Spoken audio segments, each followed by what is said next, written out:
তোমরা যারা 3rd সেমিস্টারে পড়াশোনা করছো এবং তোমাদের যাদের হিস্ট্রি মেজর সাবজেক্ট রয়েছে, আজকের আলোচনাটি সম্পূর্ণ তোমাদের জন্য। আজকের এই আলোচনায় থাকবে তোমাদের হিস্ট্রি মেজর সাবজেক্টের যে দুটো পেপার রয়েছে, প্রত্যেকটা পেপারের সিলেবাস অ্যানালাইসিস, প্রিভিয়াস ইয়ারে যে প্রশ্নগুলো এসেছে সেই প্রশ্নগুলো আমি তুলে ধরবো এবং সেই সাথে এই সেমিস্টারে যে টপিকগুলো মোস্ট ইম্পর্টেন্ট সেই টপিকগুলো আমি হাইলাইট করব। তো তোমরা যারা আমার চ্যানেলে নতুন, অবশ্যই চ্যানেলটিকে সাবস্ক্রাইব করবে। এর ফলে যখনই আমি নতুন ক্লাস নিয়ে আসবো সবার আগে তোমার কাছে পৌঁছে যাবে।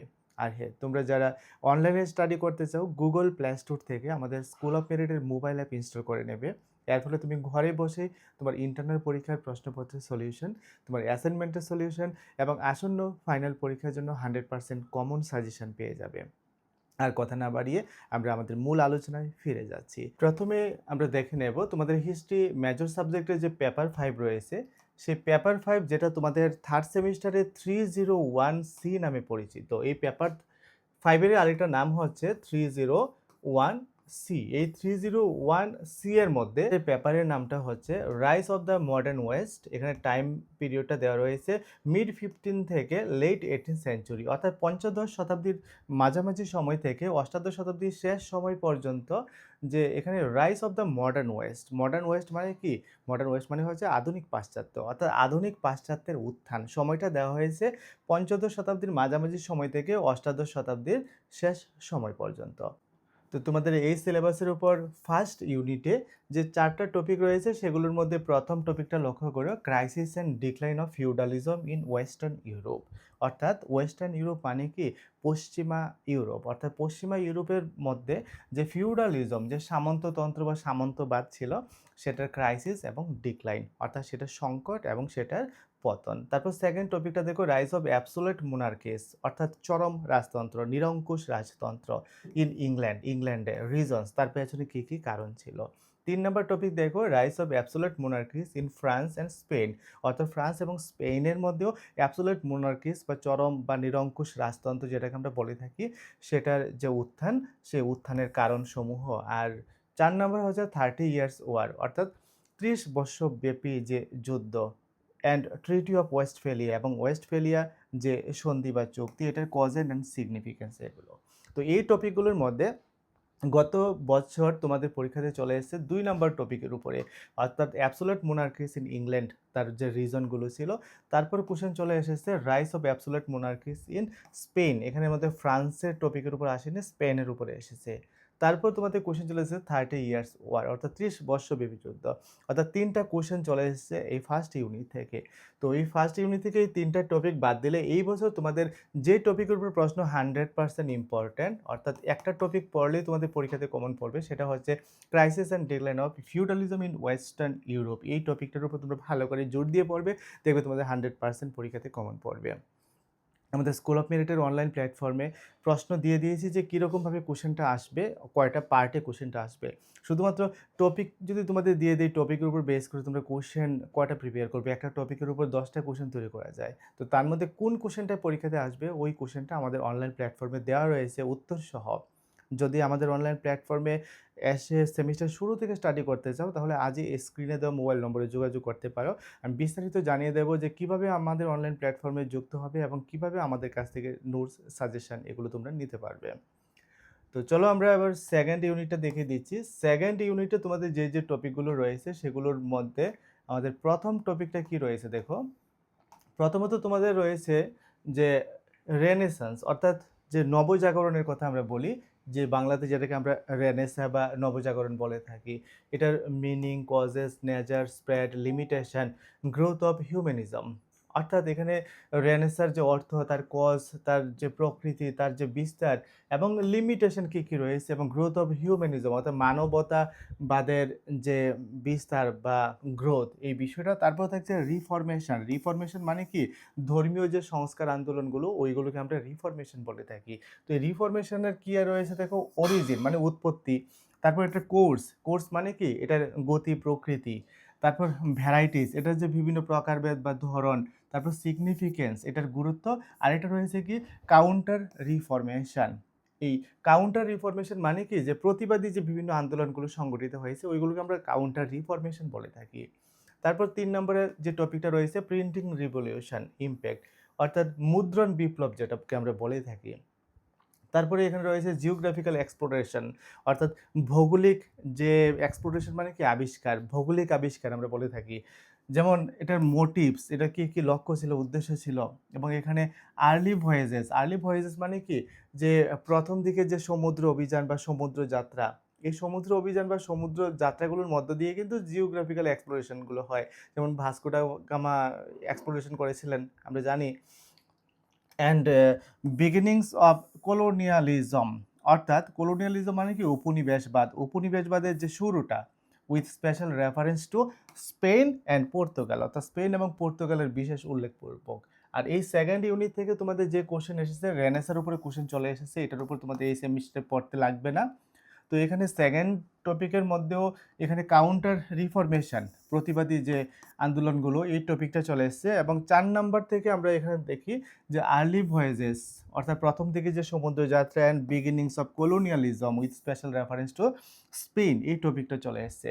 তাহলে একেবারেই আসেনি যে টপিকগুলোর উপর, সেগুলোর মধ্যে 3 নম্বরটা রয়েছে প্রিন্টিং রিভলিউশন। সুতরাং এটা ভেরি ভেরি ইম্পর্টেন্ট তোমাদের এই সেমিস্টারের জন্য, এটা তোমরা পড়ে নেবে। আর এখান থেকে রিফরমেশনের উপরে তোমরা পড়ে নেবে, কোশ্চেন প্রিপেয়ার করবে, অর্থাৎ ধর্মীয় যে সংস্কার আন্দোলনগুলো, এটার উপরে তোমরা কোশ্চেন প্রিপেয়ার করবে। রেনেসার উপরে আর কোনো কোশ্চেন তৈরি করতে হবে না। এবং আমার মনে হয় এখানে জিওগ্রাফিক্যাল যে এক্সপ্লোরেশন, এই টপিকটার উপর আর কোশ্চেন তৈরি করতে হবে না। তোমরা যে 3টা বা 4টা কোশ্চেন তৈরি করবে 3 নাম্বার টপিকের উপরে এবং 2 নম্বর টপিকটাকে মিলিয়ে তোমরা করে নেবে, তাহলে দেখবে তোমাদের পরীক্ষাতে কমন পেয়ে যাবে সেকেন্ড ইউনিট থেকে। এবার তোমাদের যে থার্ড ইউনিটে তোমাদের রয়েছে প্রাইস রিভলিউশন। কি রয়েছে? প্রাইস রিভলিউশন মানে কি মূল্য বিপ্লব বা মূল্য বিদ্রোহ যেটাকে আমরা বলে থাকি, সেই প্রাইস রিভলিউশন এই টপিকটা। আর 2 নম্বরে রয়েছে ইন্ডাস্ট্রিয়াল রিভলিউশন, অর্থাৎ ইন্ডাস্ট্রিয়াল রিভলিউশন তো তোমরা প্রত্যেকে জানো, শিল্প বিপ্লব যেটাকে আমরা বলে থাকি ইংল্যান্ডের মধ্যে ব্যাকগ্রাউন্ড অ্যান্ড ফিচার্স। তারপরে রয়েছে তোমাদের চ্যালেঞ্জ টু কলোনিয়ালিজম, অর্থাৎ উপনিবেশবাদের যে চ্যালেঞ্জগুলো। তো এখানে আমেরিকান ওয়ার অফ ইন্ডিপেন্ডেন্স এই টপিকটা রয়েছে, তার কজেস অ্যান্ড সিগনিফিকেন্স। তারপর রয়েছে 18th century as age of enlightenment, তার ফিচার কী কী বৈশিষ্ট্য রয়েছে। এবং এখানে তোমরা দেখতেই পাচ্ছ ইয়েলো কালারে যেগুলো রয়েছে সেই টপিকগুলো চলে এসেছে পরীক্ষাতে। এর মধ্যে 1 নাম্বার টপিক তোমাদের পরীক্ষাতে চলে এসছে, এবং 3 নাম্বারের মধ্যে আমেরিকান ওয়ার অফ ইন্ডিপেন্ডেন্স এটা চলে এসছে, এবং 4 নাম্বারটা সম্পূর্ণভাবে পুরোপুরিভাবে চলে এসছে। তো এখান থেকে এবার তোমাদের সেমিস্টারের জন্য মোস্ট ইম্পর্টেন্ট টপিক হচ্ছে 2 নাম্বার, ভেরি ভেরি ইম্পর্ট্যান্ট, এই ইন্ডাস্ট্রিয়াল রিভলিউশন। এটারকে ভালো করে পড়াশোনা করতে হবে এই টপিকটার উপর প্রশ্ন প্রিপেয়ার করলে এটা থেকে তোমাদের পরীক্ষাতে কমন চলে আসবে। আর এখান থেকে 3 নাম্বার এবং 4 নাম্বারে আর কোনো কোশ্চেন তোমাদেরকে তৈরি করতে হবে না। তো এখানে 2 নাম্বার টপিকের উপর তোমরা ভালো করে কোশ্চেন প্রিপেয়ার করো, এখান থেকে তোমাদের পরীক্ষাতে কমন চলে আসবে। আর তোমাদের যে ইউনিট 4 এর মধ্যে তোমাদের সিলেবাসটা যেটা রয়েছে, এই সিলেবাসটার উপরে তোমাদের বেশ কিছু কোশ্চেন প্রিপেয়ার করতে হবে। কারণটা কি? কারণটা হচ্ছে গত বছর তোমাদের সেমিস্টারে, থার্ড সেমিস্টারে বা ফার্স্ট সেমিস্টারে বা ফিফথ সেমিস্টারে 4th ইউনিটটা বাদ দিয়ে দেওয়া হয়েছিল স্বল্প সময়ের কারণে, অর্থাৎ সময় কম ছিল, তাড়াতাড়ি পরীক্ষা সম্পূর্ণ হয়ে গিয়েছিল, তার জন্য তোমাদের 4th ইউনিট বাদ দিয়ে দিয়েছিল। সুতরাং 4th ইউনিট থেকে গত বছর কোনো কোশ্চেন আসেনি। সুতরাং এই 4th ইউনিট থেকে এবার তোমাদেরকে একটু বেশি কোশ্চেন প্রিপেয়ার করতে হবে। যেমন এখানে 1 নম্বরে সিলেবাসে রয়েছে, কি রয়েছে? যেমন পলিটিক্যাল প্যাটার্নস, অর্থাৎ রাজনৈতিক যে ধারা, অর্থাৎ প্রথম দিকে, অর্থাৎ যেহেতু পলিটিক্যাল প্যাটার্নস 1 দিয়েছে, অর্থাৎ প্রথম দিকের রাজনৈতিক ধারার মধ্যে conflict between parliament and crown, parliament এবং ক্রাউনের মধ্যে যে দ্বন্দ্ব হয়েছিল ইংল্যান্ডের মধ্যে ইন দ্য 17th সেঞ্চুরি, অর্থাৎ সপ্তদশ শতাব্দীতে। তারপর গ্লোরিয়াস রিভলিউশন অফ 1688, অর্থাৎ 1688 খ্রিস্টাব্দের গ্লোরিয়াস রিভলিউশন, গৌরবময় যে বিপ্লব আমরা বলে থাকি, ওই টপিকটা। 2 নম্বর রয়েছে গ্রোথ অফ লিবারেলিজম মানে কি উদারনীতিবাদের বিকাশ। তারপর পলিটিক্যাল প্যাটার্নস 2, অর্থাৎ রাজনৈতিক যে ধারা দ্বিতীয় পর্যায়ের, ওইটার উপরে। এখানে রয়েছে রয়্যাল অ্যাবসোলুটিজম ইন ফ্রান্স, অর্থাৎ ফ্রান্সের মধ্যে রাজকীয় অ্যাবসোলুটিজম মানে কি নিরঙ্কুশ, অর্থাৎ নিরঙ্কুশবাদের যে উত্থান, এই বিষয়টা। তারপরে থাকছে লুইস 14 অ্যান্ড হিজ পলিসিস, অর্থাৎ চতুর্দশ লুইয়ের যে রাজনৈতিক যে বিভিন্ন নীতিগুলো, ওই নীতিগুলোর উপরে। তারপরে থাকছে এখানে ফ্রান্স রিভলিউশন অর্থাৎ ফরাসি বিপ্লব, তার ব্যাকগ্রাউন্ড, নেচার, তারপর কোর্স, গতি প্রকৃতি অ্যান্ড ইমপ্যাক্ট এবং প্রভাব। তো এখানে যদি তোমাদের বলা হয় যে মোস্ট ইম্পর্ট্যান্ট টপিক কোনটা, যেটা থেকে পরীক্ষাতে আসবে, আমি তোমাদেরকে সাজেস্ট করব, যেমন এখান থেকে তোমরা অবশ্যই যে এই glorious revolution of 1688 very very important, এটার উপরে একটা কোশ্চেন তোমরা প্রিপেয়ার করবে। তারপর তোমরা প্রিপেয়ার করো রয়্যাল অ্যাবসোলুটিজম ইন ফ্রান্সের উপরে। তারপরে কোশ্চেন প্রিপেয়ার করো ফ্রান্স রিভলিউশনের উপরে। এই যে ফরাসি বিপ্লবের উপরে তোমরা কোশ্চেন তৈরি করবে, কারণ এই টপিকটা মোস্ট ইম্পর্ট্যান্ট, এটা থেকে অবশ্যই তোমাদের পরীক্ষাতে আসবে। তো এটা হচ্ছে তোমাদের প্রথম পেপারটা থার্ড সেমিস্টারে, যে পেপারটার উপরে আমি মোস্ট ইম্পর্টেন্ট প্রশ্নগুলো হাইলাইট করে দিলাম এবং বিগত বছর যে কোশ্চেনগুলো এসেছিলো সেগুলো আমি তুলে ধরলাম। এবার চলো দেখে নিচ্ছি আমাদের পরবর্তী যে পেপারটা রয়েছে, অর্থাৎ পেপার 6, যেটা তোমাদের প্রশ্নপত্রে থাকবে থার্ড সেমিস্টারে 302 হিসেবে। কি হিসেবে? 302C এরকমভাবে থাকবে। তো পেপারটার নাম কি? পেপারটার নাম হচ্ছে মডার্ন ইউরোপ, অর্থাৎ আধুনিক ইউরোপ অ্যান্ড ওয়ার্ল্ড এবং বিশ্ব। এখানে যে সময়টার কথা বলা হয়েছে তোমরা লক্ষ্য করো, 18 AD থেকে 1939 AD, অর্থাৎ 1800 খ্রিস্টাব্দ থেকে 1939 খ্রিস্টাব্দ পর্যন্ত এই সময়কালে। এখানে ফার্স্ট ইউনিটে যে টপিকগুলো রয়েছে, Napoleon Bonaparte rice, reforms, downfall and assessment, অর্থাৎ নেপোলিয়ন বোনাপার্টের উপরে তার উত্থান, তার যে বিভিন্ন সংস্কারগুলো, তার যে ডাউনফল হয়েছে, পতন হয়েছে, এবং অ্যাসেসমেন্ট এবং তার মূল্যায়ন। তারপর দেখো পলিটিক্স অফ কনজারভেটিজম। কনজারভেটিজম মানে কি?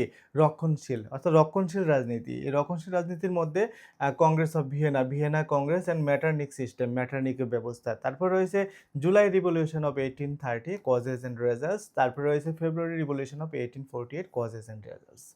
এবার কোন টপিক চলে এসেছে?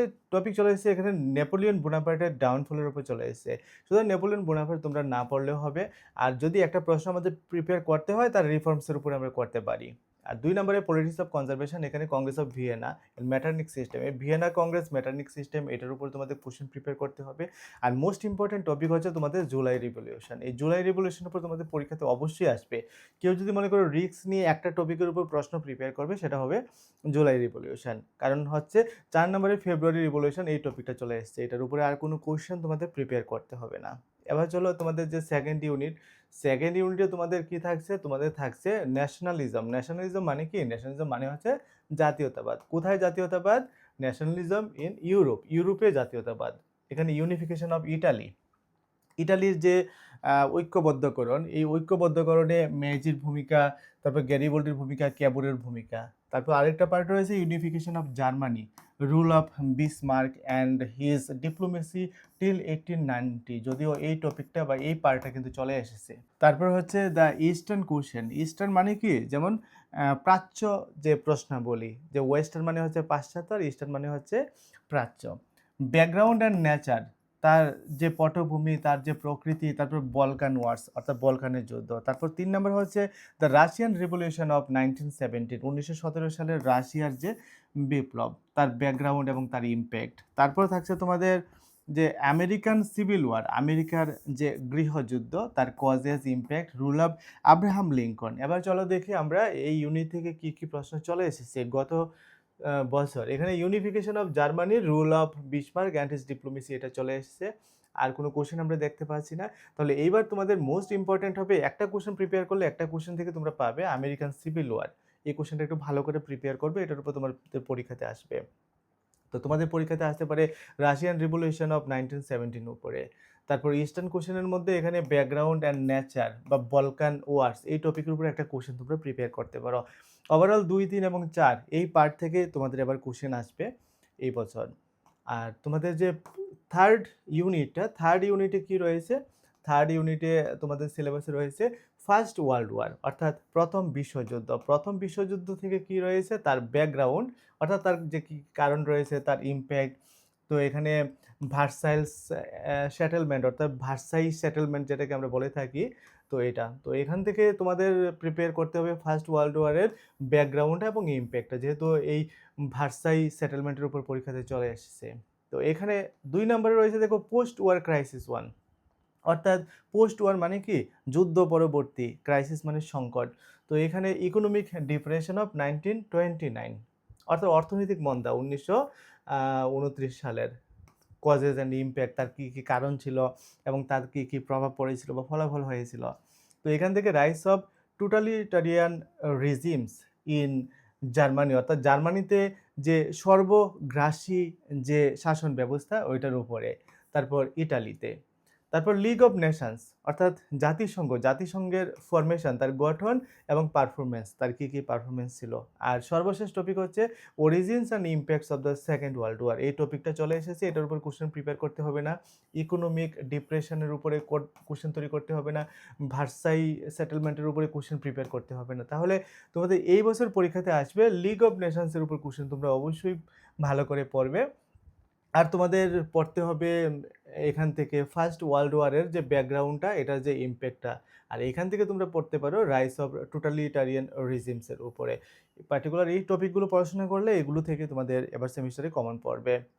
আর তোমাদের যে সর্বশেষ ইউনিটটা, ইউনিট 4, এখানে কি রয়েছে?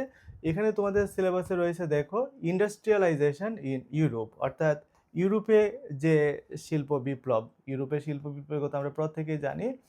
তো এই ইন্ডাস্ট্রিয়ালাইজেশন ইন ইউরোপ, এই টপিকটা difference between England and the continent. England এবং কন্টিনেন্ট, কন্টিনেন্ট মানে কি ইউরোপীয় যে মহাদেশগুলো, এগুলোকে কন্টিনেন্ট বলা হয়।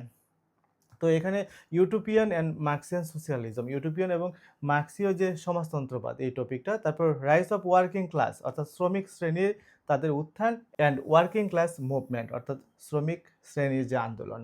আর একটা টপিক রয়েছে রাইস অফ নিউ ইম্পেরিয়ালিজম, অর্থাৎ নয়া যে সাম্রাজ্যবাদ, তার উত্থান, কজেস। তারপর স্ক্র্যাম্বল ফর আফ্রিকা, অর্থাৎ আফ্রিকার জন্য যে স্ক্র্যাম্বল প্রতিযোগিতা। তো এই টপিকগুলো তোমাদের 4th ইউনিটে।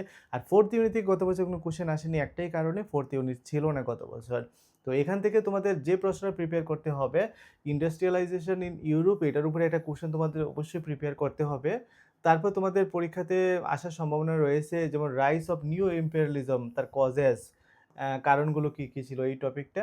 তারপর আরেকটা কোশ্চেন তোমরা ইউটোপিয়ান অ্যান্ড মার্ক্সিয়ান সোশ্যালিজমের উপরে, এটার উপরে একটা কোশ্চেন প্রিপেয়ার করতে পারো। তো এগুলোর মধ্যে থেকে কোন কোশ্চেন তৈরি করতে হবে বা কোনটা পড়তে হবে দিয়ে দিয়েছি আমি অলরেডি।